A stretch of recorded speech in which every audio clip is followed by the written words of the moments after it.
There he is. Look at him right there. You might be looking at the best boxer on the damn planet. Shakur Stevenson back at it, trying for a world title and a third weight division.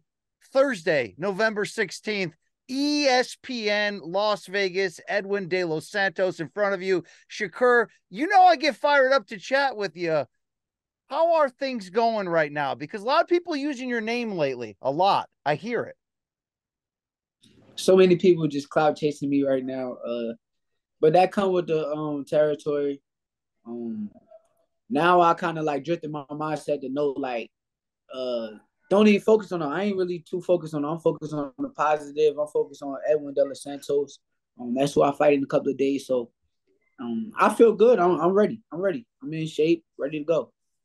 Well, no disrespect to Bud Crawford, Naoya Inoue, Canelo Alvarez. Those are a top to pound for pound list, but you're coming on, Shakur.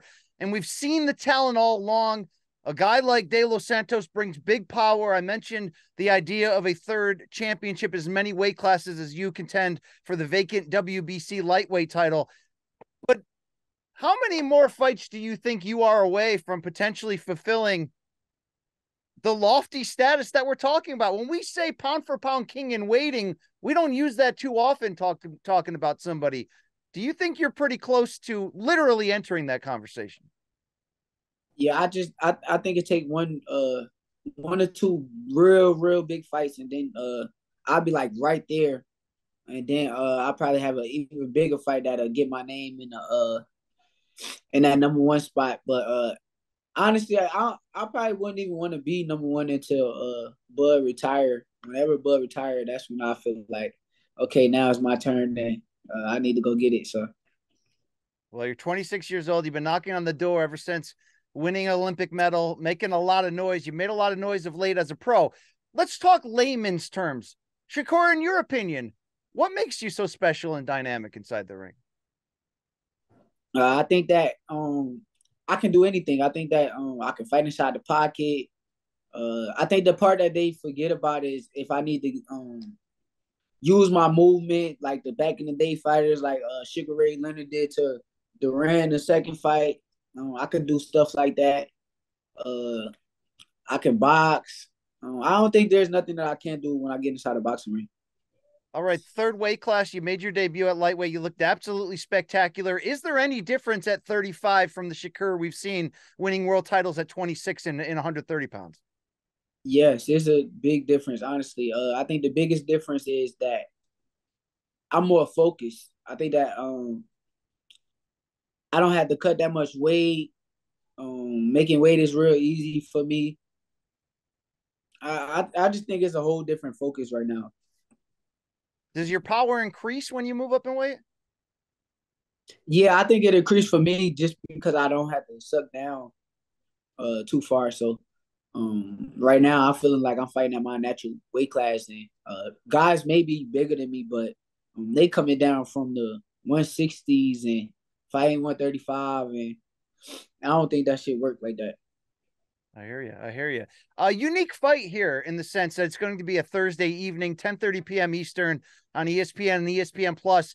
A big week in Vegas with F1. You get down like that? What do you think about this whole opportunity? And we're moving it off Saturday, going to Thursday, but this is a big week for the city in general in Las Vegas. I think it's fun. It's a fun weekend. I hope a lot of people want to come check the boxing out, and I I'm ready to put on the show for all of them.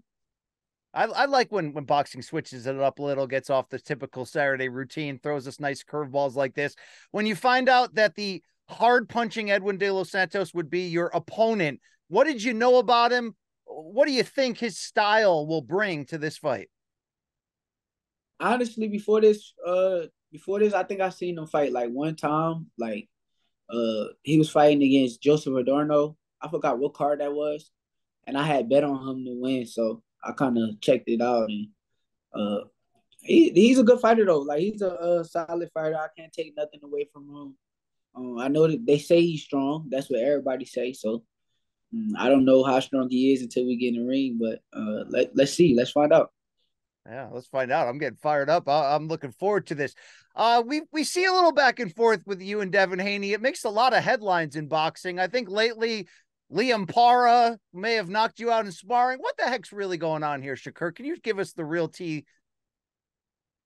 Do you think that dude knocked me out in sparring? I don't The think real that. No, I don't think that. Okay. The real tea is Devin is insecure. So him being insecure, you know, when you at these gyms in Vegas, it's a lot of like people, they make up stuff.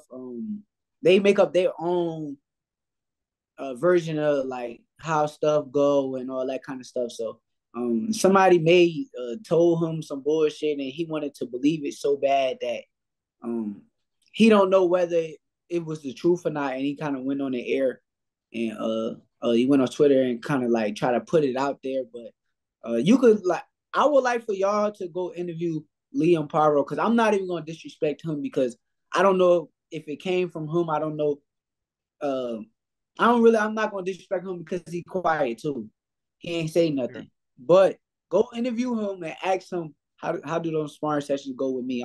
He gonna tell you I'm a bad motherfucker. And ask him, did he hurt me? He gonna tell you I know. Is that an overrated thing to try to use as trash talk? Like, I guess what I'm asking is, I'm not a fighter. So when you're in sparring for a big event, would it be normal for you to catch a big shot because you're maybe practicing specific elements of your game? I mean, yeah, if you sparring, you may get caught with something, but um, just like, okay, if I spar every day, right? If I get caught with a shot in sparring, you know whether like you hurt or not. Like you would know if you was hurt. Like you, if you wobble, like you know if you hurt. Like I got videos on my like I record every sparring, so I get to go back and watch my shit over and over. You would know, but maybe, but honestly, that dude done got hurt by Linares. I don't know how he's sitting here talking to me about uh It did happen, yeah. faking. Yeah, something that really happened. Like we seen it in his fight with Linares. So I hear him, but truth be told, I'm a better fighter than him. So I ain't got nothing to say about it. All right, forget sparring. Have you been, I mean, I want to ask you, have you been tested in the ring yet as a pro? Only I've watched all your pro fights and I've seen you fairly dominate the course of action. Have you been in any kind of trouble that we didn't know about yet as a pro? As a pro, see, look, I had went on the air before and I said I never got hurt. Yeah. When I say I never got hurt, I'm saying like I never got put with like a face shot and hurt.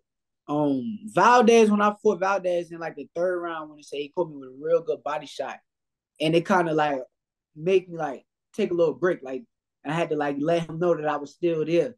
But nah, I ain't nah, no, I ain't never been hurt in no like one of them like when you got that wobbly feeling. Sure. Nah, I ain't never had that.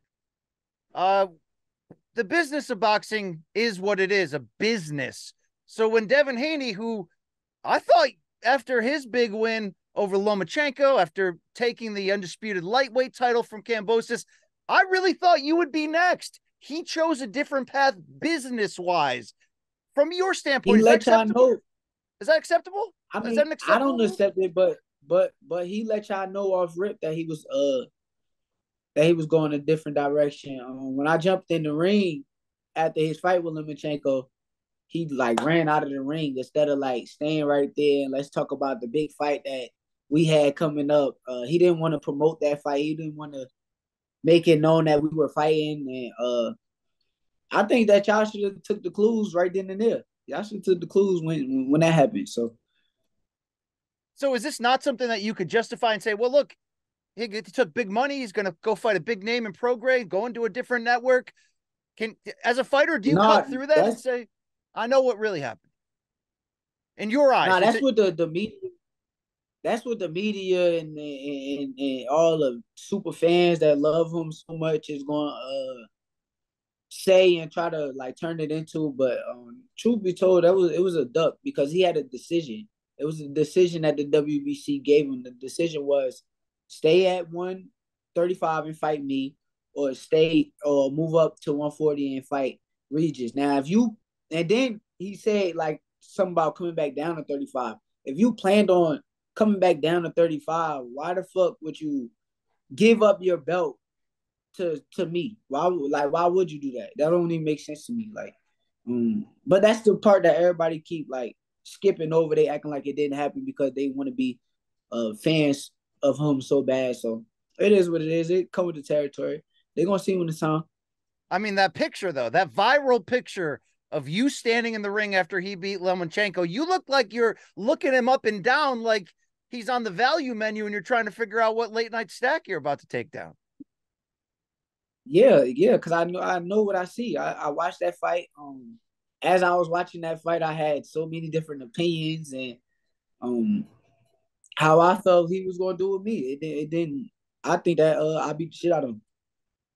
Well, maybe one day. Do you think Vasily Lomachenko will ever want to fight you? Maybe. I don't know. Maybe after I get this belt, he will. So as of right now though, we focus on De Los Santos. De Los Santos is my main focus. So It's very fair. Then let me ask you one more question about what you're not focused on. But I'm curious, Shakur. All these MMA guys think they can box now because of Francis Ngannou. They're using your name a lot. I heard Sean O'Malley say it again.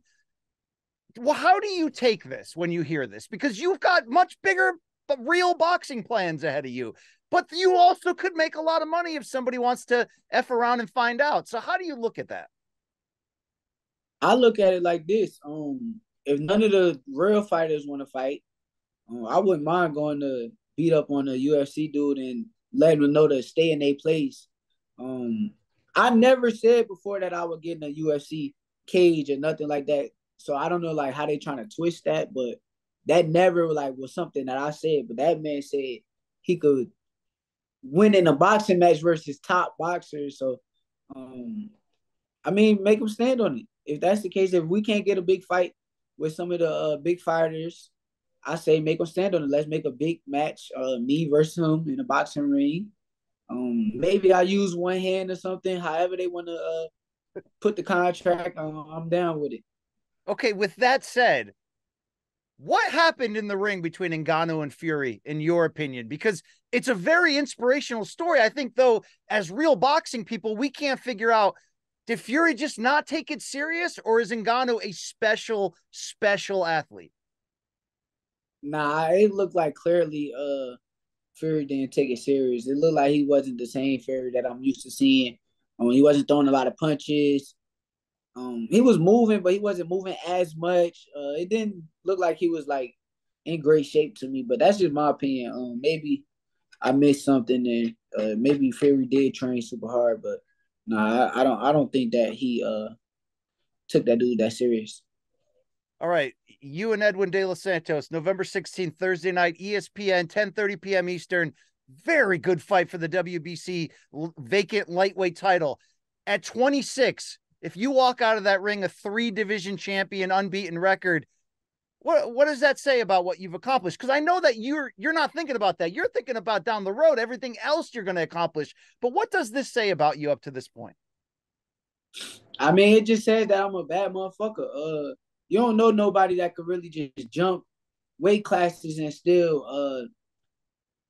look the same, or not even look the same, look even better at a higher weight class. So that's what I'm coming to prove. I'm coming to prove that I could jump weight and still look actually look better than what I looked at the lower weight classes. So honestly, I think this is a perfect opportunity for me, and I'm going to make the most of it. Can't wait to see this. Las Vegas T-Mobile Arena. It's going to be a good time, November 16th. Shakur, thank you for your time. Just keep being you, man, right? Go. They set them up, you knock them down. That's how this game works, right? Yes, sir. Just like bowling. All right, there it is. Thank you so much.